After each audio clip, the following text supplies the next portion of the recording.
Hey guys, here's a quick recap and follow-up to the whole vitamin D sensitivity thing I had here with my CIRS. It's a real deal. In fact, now that I'm looking back on it, the past several months was I was running on cortisol and adrenaline basically all the time. It was so strange. I don't even know how to describe it to people because, I started using hops at night to get rest because I was always so wired. And that's on top of the transform migraine, which is all connected, of course. But I was using cannabis for the pain relief, trying to push through. And I was using more like hops, pellets, and things that have myrcene in them, help you sleep, help your body rest. I was on heavy doses of that and still so wired. So when I figured out the whole vitamin D sensitivity, it's like dropped me.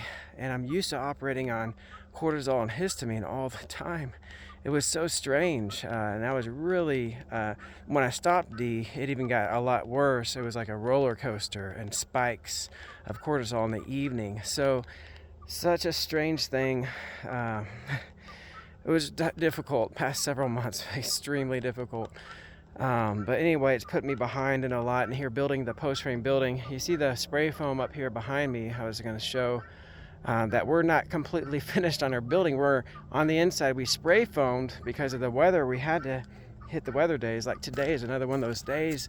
But the health is so different now that I've just tanked. I'm feeling a little bit better this afternoon, but I just feel groggy and extreme fatigue like all day. I went through phases of this different times, but wow, I just can't even describe what it's like the past several months.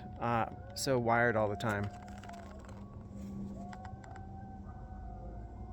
I don't know if you can hear that, but the coyotes are getting excited for the evening. And the sheep are calmly just grazing in our field. Nothing to worry about. They're so silly though. But anyway, so I was concerned here. We're about to get some rains again, and I didn't get the trim up here on the corner of our building. So we're officially not completed our building yet because water can get down in here, even though we have spray foam, and then collect in the top of each one of these. So I had to get the spray foam down in there on the outside to prevent the rain from going in there. I think we already got a rain last week, and just some things I was just on crisis survival mode for so long to get some of this stuff done, and thankful for some of the help we had too.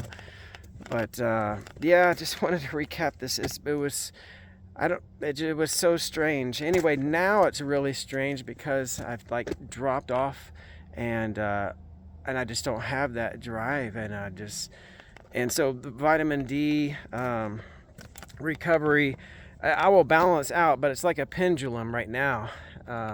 And I just got over the hump. I think I'm over 20 days off vitamin D. I had some for the first few days there, so there's a little bit of gray area in a separate supplement I didn't realize, but I think I'm over the hump, and I should be bottomed out right now or within the week, which I don't know how I could bottom out anymore in this.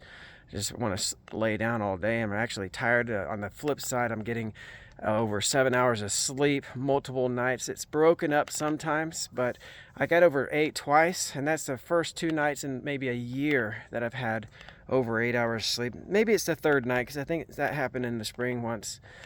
But it's so crazy, So living off cortisol and adrenaline for months just kind of wrecked me, and now, because I was responding to too high vitamin D.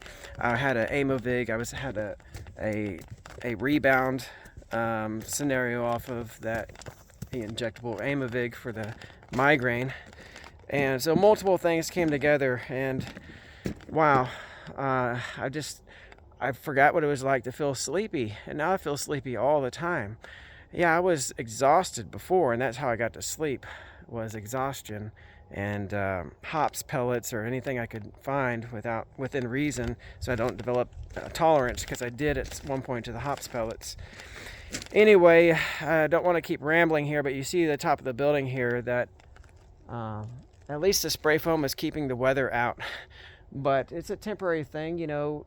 You shouldn't be hitting that. In fact, I might want to look at some of those places on this side a little bit better, but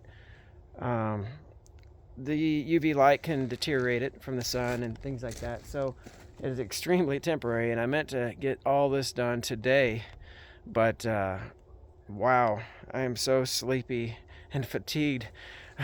It's so strange to feel this way. So I guess I'll be flipping back and forth here a little bit, but evening out from here on out. Just wanted to give an update for that portion. It was so strange, and I didn't know it was affecting me so much and increasingly affecting me over the past several months, especially. But really, the past 6-8 months really started going downhill. I thought it was the build. Then Aimovig was a factor. That was another bad factor, but it's a lot of things when you have chronic inflammatory response syndrome, which I'm not diagnosed with, but seems to be what I line up with, along with MCAS symptoms a little bit, and transformed migraine. Say all that just to say that I'm thankful that I am getting over a hump. I just like needing the rest, and I'm actually getting sleep, real sleep. It's just so strange. It's frustrating too. It's very strange for me because I'm used to doing things even when I'm in a lot of pain, pushing through however way I can. But so anyway, that's the two-sided coin to the recovery, and appreciate your prayers and your support, guys, through the years. Especially, it's been so strange. I'm not in charge, you know. God's in charge here, and you know, I would have chosen differently for my life, but I'm thankful that we know him, my family and I, and we love each other, and we have a really good, abundant quality life together, even though there's been some roller coaster rides here recently, especially with my cortisol spikes and things like that. I'm a man in need of grace and mercy as well, and we're all pulling through, and I'm just thankful to be here. It's a beautiful, I guess the sun's already gone down here, but here in Northeast Missouri, wanting to get on this homesteading deal here and this off-grid post-frame build. So thankful to have it. If the temperature really spikes down low and the furnace fails in the RV or something, then we know we can be in here and figure things out with the wood burning stove, which is working really well. It's not intended to be heating this whole place though. We're going to be off-grid, and we'll have battery and solar. So the primary heat source will be a mini split, which just came in the mail this week.